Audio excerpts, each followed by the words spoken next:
International free agency opens today, and the Atlanta Braves are going to sign some of the best talents available. Let's talk about it.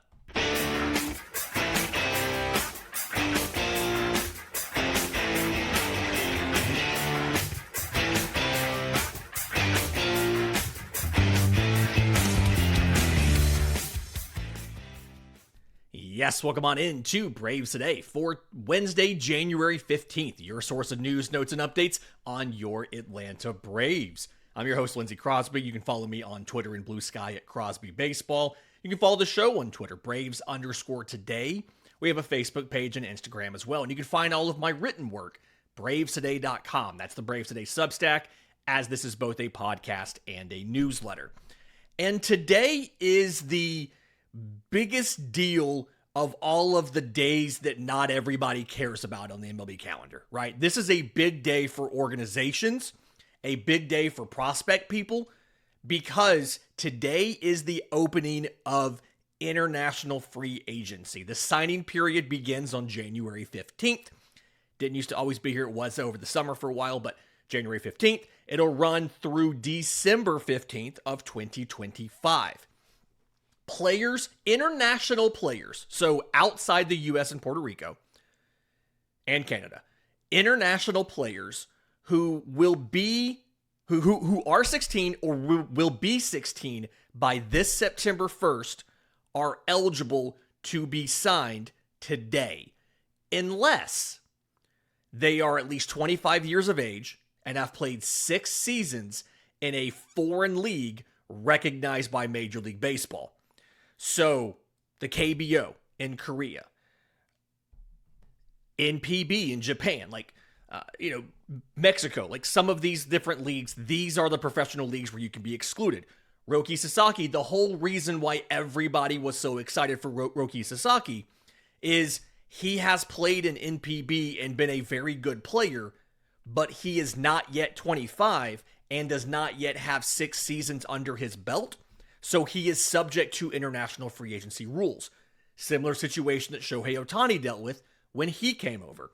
Both those players could have been signed by all 30 teams, and the money was going to roughly be about the same. We obviously know Sasaki is down to 3 teams, the Dodgers, the Padres, and the Blue Jays. So we're not looking at that. But the Braves are expected to sign 3 top 100 players today, and then they will fill out the rest of the class.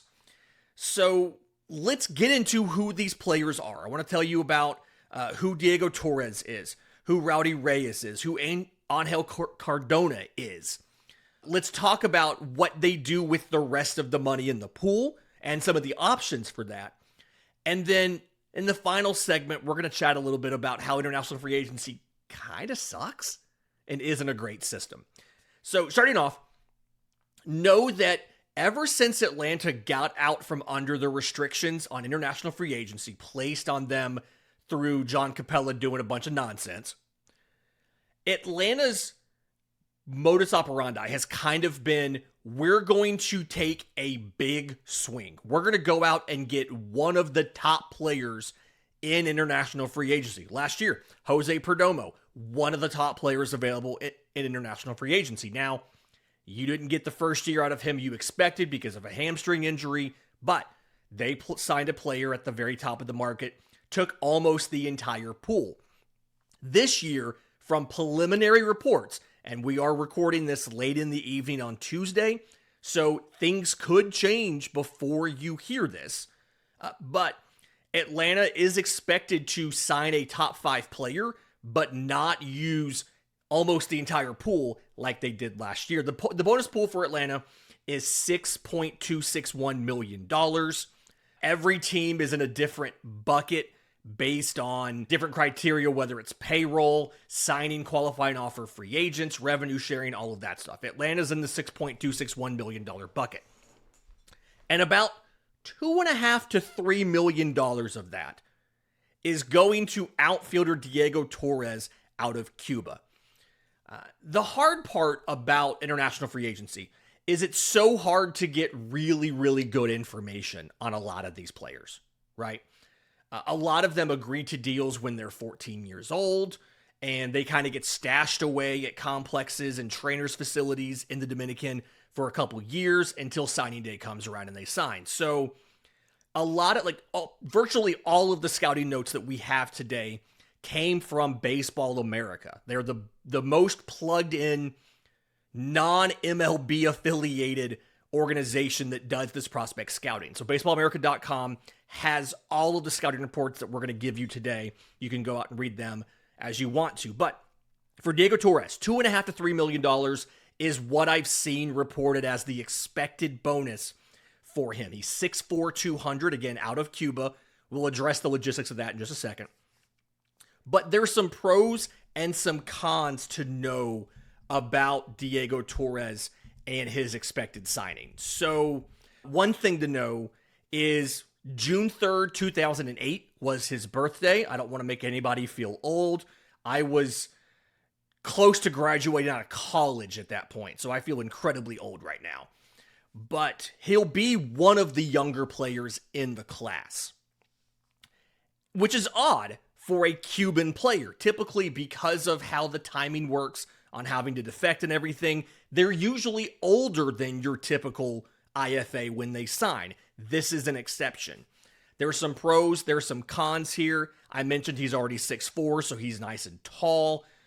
He's a switch hitter, seen as having really good bat speed. And so because he's tall but hasn't yet filled out the frame, because the bat speed's really good, he's somebody that they predict can get to plus power in the majors, right? None of these kids are anywhere close to finished products now. None of these kids are anywhere close to being able to give you any degree of certainty on who they're going to be as professionals, like as major leaguers, assuming they make it. But based on the frame, the scouting, all that stuff that you do of these players, the expectation he should be able to grow into plus power.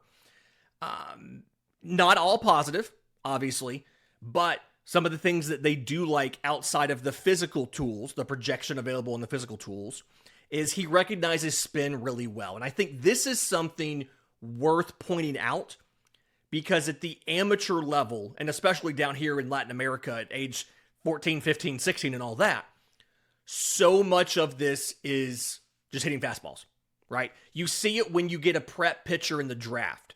Usually their best pitch is their fastball, and if they have a really good fastball, they may not have much of anything in the way of quality secondaries because they can just kind of coast on that fastball. Similar here. So the fact that he can pick up spin really well is a good thing. He has good bat control, so it's not a grooved swing. He's able to adjust dynamically in the swing to cover different parts of the strike zone. So you like that. Now, that said, there are some negatives. Earlier in this process, which is typically, again, a lot of these deals are handshake agreements at age 14. Early in that whole process, he was seen as a kid that wasn't really where his peers were athletically, right? They had him at left field, thought he may have to move into first base. He's added some speed. The arms improved a bit. So the scouting report from Baseball America says above average speed and an average arm. They think he could try center field at the major league level. Typically those guys that can project over to center are typically not as good at center field as somebody who's already in your system who's a great defender, right? So you could maybe try him at center. He could cover it to finish a game if somebody gets hurt, but he's probably going to be in a corner outfield spot. If the arm doesn't improve a ton, then you're in a situation where it's going to be left field, which means the pressure on the bat is so much higher than center field or even right field. If he ends up having to move down to first base, which, again, they think he's improved enough to try center, you're not looking at an immediate move to first base. But if he has to do that, obviously, that's even more pressure on the bat. Usually when you have a Cuban defector, there's a lack of quality information. You haven't had 2 years to look at these guys because of the whole process of trying to defect. Now, for him, and just to kind of real quick, the way that this works in international free agency, the players have to defect out of Cuba, so they have to physically get away from the island. Maybe they're traveling for a tournament, something else. They have to physically defect away from the island. They go to another country in the Caribbean. Sometimes it's Mexico. Yasiel Puig went to Mexico. He actually got help from a cartel to defect to Mexico. Oftentimes it's the Dominican, things like that. They have to establish residency, and then the U.S. State Department has to clear them off of a list because they were in Cuba, economic sanctions on the country, before they're eligible to be drafted. The fact that he's so young tells me he did this early enough. You probably don't have the lack of information with him that you typically have with a lot of Cuban international free agents. So the Braves probably feel pretty good about their evaluation of Diego Torres at this point in time. Again, projected as the 5th best player in this class, expected to be somewhere around $2.5 to $3 million. In just a minute, let's talk about the other 2 top 100 players, Rowdy Reyes and Angel Cardona. We'll do that next right here on Braves Today. But first, today's episode is brought to you by our brand new sponsor, Underdog Fantasy. Really cool. I mean, you know how this works, right? This is something where you get to go and you get to look at the projections for some sort of upcoming game. I'm going to be giving picks later this week for the NFL playoffs this weekend. And Sunday night, Josh Allen versus Lamar Jackson. You can pick all these different players in here, whether it's either quarterback, over, under on specific, the higher or lower on specific statistics, passing yards, combined passing and rushing yards, rushing and receiving TDs, passing TDs, all of these different stats for these players. You make your selections, and then based on what you paid as an entry fee, that's what you get in your payout or your prizes. So with this new partnership, there's a link in the episode description. The promo code is BRAVES. That's right. We have the promo code BRAVES. That's what you guys did for this podcast. Totally awesome. Click the link in the episode description to sign up. Again, promo code BRAVES. New customers get, when you make a deposit, you get a free pick and up to $1,000 in bonus cash. And you can win up to 1,000 times your money. And the good thing is, I made sure to check this before we started this promotion. They are available in just about all of Braves country. So yes, in Georgia, Alabama, okay. Florida, okay. Tennessee, okay. South Carolina, North Carolina, okay. There's somebody who shows up in a lot of our YouTube premieres from California. She can play out in California. They are available and operating in most of the states of Braves country. Really sorry for our friends in Mississippi that you don't have this just yet. So, again, links in the episode description for Underdog Fantasy. Promo code is BRAVES. And stay tuned for our picks later this week. Welcome back to Braves Today. Lindsey Crosby talking about international free agency and who the Atlanta Braves are expected or projected to sign today. 2 interesting players here. Rowdy Reyes, number 19 overall prospect, again, according to Baseball America, is a really, really interesting selection because you don't normally see pitchers get significant bonuses in international free agency. A lot of the reports we've seen are that he's going to get somewhere close to $1.8 million, which is surprising, again, for a pitcher, because so many of the pitchers here in international free agency get smaller deals and then they break out when they get to the States. But there's a reason why he's going to get somewhere around $1.8 million. He's 6'4", 220, good size already.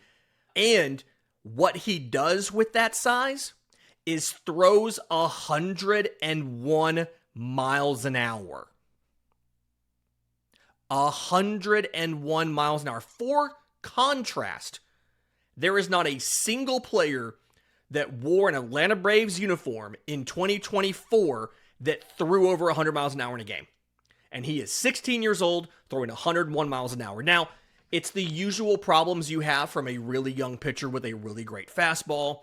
His secondaries aren't that developed. He doesn't always stay in the strike zone against like really good hitters. He can't just blow a fastball by every time. But there's a reason he's getting $1.8 million. I pulled some stats. I thought this would be fun. In the pitch tracking era, so since 2008, that is when we have been able to pull in StatCast every single pitch thrown in a major league game. Okay. Since 2008, there have been 8,499 pitches in MLB that were thrown at 101 miles an hour or harder. Again, since 2008, there's been a grand total of 8,499 pitches of 101 or harder. Do you know how many of those were hit for home runs? 22. There have been 22 home runs in the last 16 years on a pitch of 101 miles an hour or harder. That is why you are giving Rowdy Reyes $1.8 million. Because you can teach velocity to a point. But if this kid is 16 years old and throwing 101 miles an hour, he has a natural gift. And Atlanta is going to be very lucky to get him in the organization. Obviously, lots of work to do to figure out what has to happen to get him to the majors. But it's not really easy to teach 101 miles an hour just this naturally for a 16-year-old. He changes mechanics, obviously hit a growth spurt, all that kind of stuff, and this kind of happened somewhat recently. He's been a late riser in the process, but still, very, very exciting. He probably has some of the best natural velocity I've seen in this organization for a while. And if I had to compare him to another international signing, the first guy I want to say is Aroldis Chapman, but he was older when he defected out of Cuba, and it's not even a similar situation. He wasn't 16 years old signing with a team doing this. He was a little bit older having defected out of Cuba. So either way, very exciting to get Rowdy Reyes out of the Dominican. Again, projected number 19, $1.8 million. The third top 100 player, number 96 overall, is Angel Cardona, a shortstop out of Venezuela. He's 6'1", projected to get around $500,000 or so. And the thing to know here is, and again, this is all very early, right? I believe he was originally supposed to sign with the Rangers. Atlanta got him somehow, if the Rangers backed off, if the Rangers reprioritized money, whatever they did. That happens a lot, by the way. We'll talk about that in the last segment. But he's seen as a very good athlete. The arm is very good. So the expectation is if he can't stick it short, he'll have a good enough arm to play third or soft enough hands to play second. So should stick in the infield, can stick on the dirt.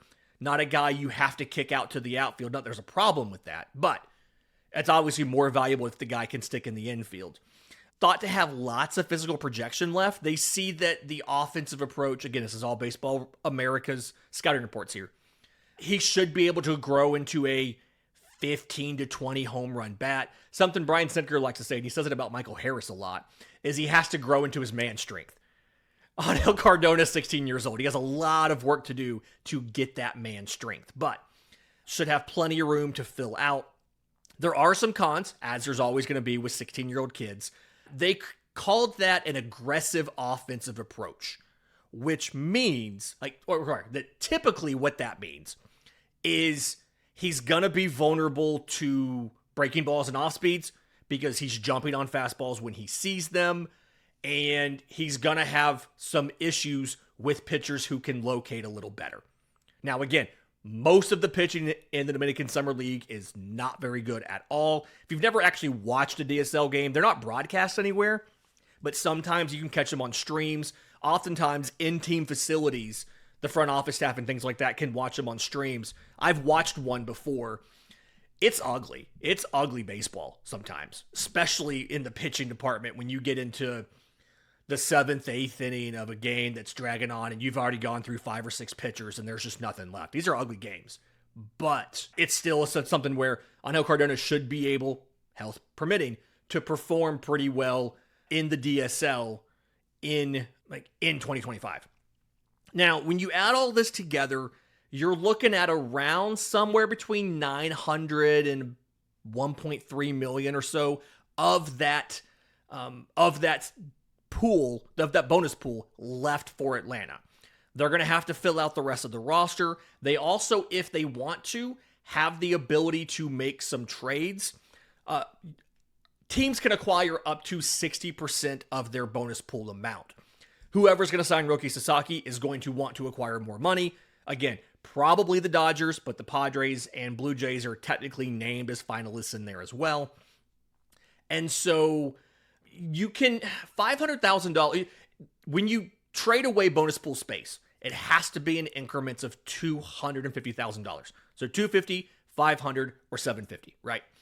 If they wanted to trade away $500,000, right, they could do that. And earlier last season, there was an overslot day 3 pick named Blake Dickerson that was traded from Detroit to San Diego for $500,000. It comes out to like 5th round money, right? So you could probably, if you wanted to make a trade and get a prospect for it, to the Dodgers, if they're signing Sasaki, you could do that.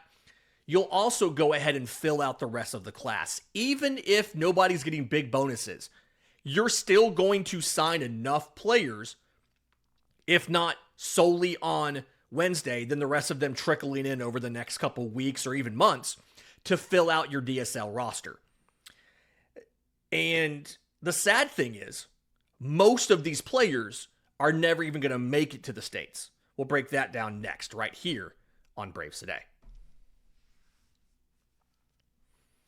Welcome back to Braves Today, final segment of the Wednesday show, talking about international free agency. The Braves expected to sign Diego Torres, Rowdy, Reyes, Angel Cardona, 3 top 100 prospects, and then fill out the rest of their roster. And kind of establish some bona fides here real quick. I used to host Locked on MLB Prospects. So it was the #1 daily prospect show in baseball. It was a top 100 baseball podcast. I actually won an award from the IBWAA Prospects and Minors Coverage of the Year a couple years ago for it. But I do not like international free agency. Just the concept of we're going to go in, these grown adults are going to go in and talk to and make verbal contracts with 14-year-olds to give them $3 million in 2 years, assuming they're healthy and assuming they continue to develop the way that we think, and knowing that we have the ability to walk away if we need to. A couple weeks before, there was a prospect last week that found out the Dodgers are not going to be honoring the verbal commitment they gave him 2 years ago. He's now signing with the Pirates, and he'll get some more money because the Pirates had more money available. But like that one worked out, but so many times it doesn't work out for those kids. I don't like international free agency. It makes me feel icky. That being said, it's not a lot of other better options. The Players Association and the owners and the CBA discussed an international draft, and that was going to be instituted if they could come to an agreement that would get rid of the qualifying offer system. They did not do that, so the draft was not instituted. Some Latin American players are against that, simply because that draft was proposed to come with hard slots. And even if the total dollar amount of the pools was higher than in this system right here, it would probably be more evenly spread amongst those players, so the guys at the top would make less money, right? You would not have guys like Perdomo last year making $5 million in a signing bonus, right? And this used to be a lot stupider than this. Before they put a limit on it, 10, 15 years ago, you could sign a guy for $30 million. It was dumb. I'm glad they finally put some sort of limit on it so that it wasn't just an arms race to see who could spend more money. But there is resistance to the concept of an international draft.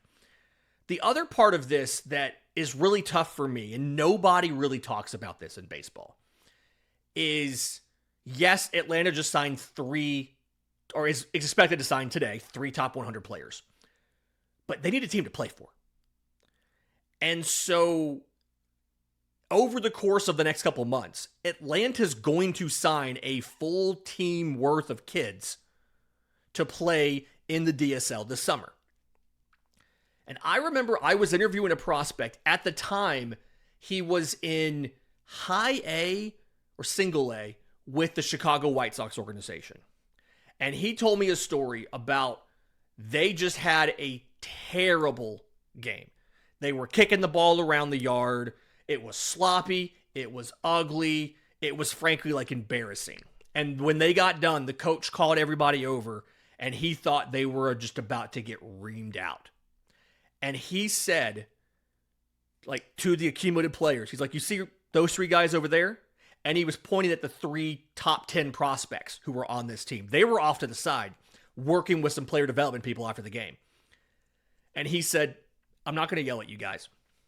I'm mad. I'm not going to yell at you guys. I want you guys to understand. All of you, the 23 of you who are standing here, you have a job so that those three guys have a team to play on. And if you guys want to keep being sloppy like this, we'll find a new 23 guys so that they have a team to play on. And he walked away. And I'll be damned if that's not the coldest thing I have ever heard in my entire life. Like, holy cow. But he's right.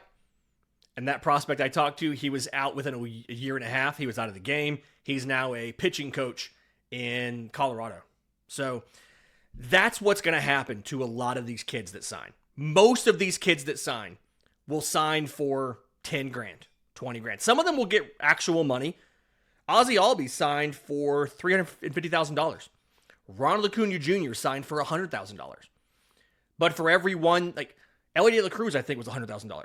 But for every one of those situations of that kid that got a small signing bonus and makes it, there will be more of these kids with the big signing bonuses that don't. And there'll be way more of those kids that get 10 grand and don't make it. And after a year, they get sent home. Or after the season, they get sent home and they're not called back and they never make it to the States. Like you'll be lucky if 3 or 4 of your DSL players make it over to the States every year.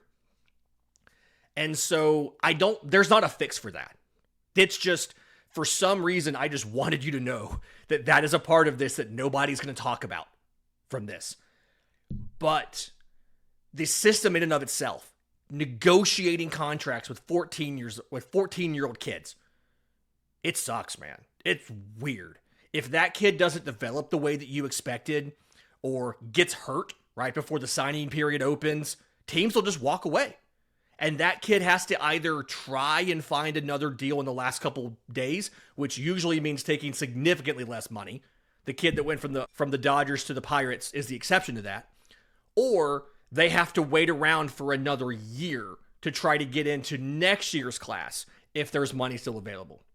Never mind what's happening in the wake of the Roki Sasaki thing, where so many teams have been telling their prospects, like, hang on, you can't sign on Wednesday. We got to find out if we're going to get Roki or not. And now it's down to 3 teams, but the Dodgers are backing off of deals. The Padres have told kids they have to wait to sign.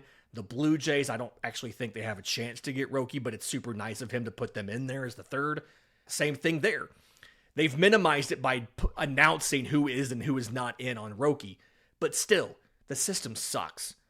And I don't really know how you fix it, short of an international draft. But if you do that, you take away the ability of these kids to choose, right? Maybe some of these kids from Curacao want to play for the Braves. Like half of all MLB players who are from Curacao have played for Atlanta because of Andrew Jones, who was an international free agent signing by the Braves, because of Ozzie Albies. That's part of the reason we've been saying sign Jurickson Profar. He's from Curacao. We got to keep that going. And an international draft is probably better from a you're not making verbal contracts with 14-year-olds perspective. But at the same time, then you take away the ability to choose, of these kids to choose where they go. And you limit the earning potential of the kids at the top. Although kids in the middle probably earn a little bit more, and kids at the bottom would definitely earn a little bit more in that case. I don't really know what you do. But either way, what we do know is that the Atlanta Braves signed some good players today. And we should get to hear from some members of the International Scouting Department probably tonight Like we usually do, if I'm able, I'll record that press conference and post it in its entirety to the channel for you guys to watch. This has been Braves Today for Wednesday, January 15th. If you're listening on audio, do us a favor, leave us a 5-star review. If you're on YouTube, subscribe to the channel, hit the notification bell, and don't forget, link in the episode description for Underdog Fantasy, promo code BRAVES. Until next time, this has been Braves Today.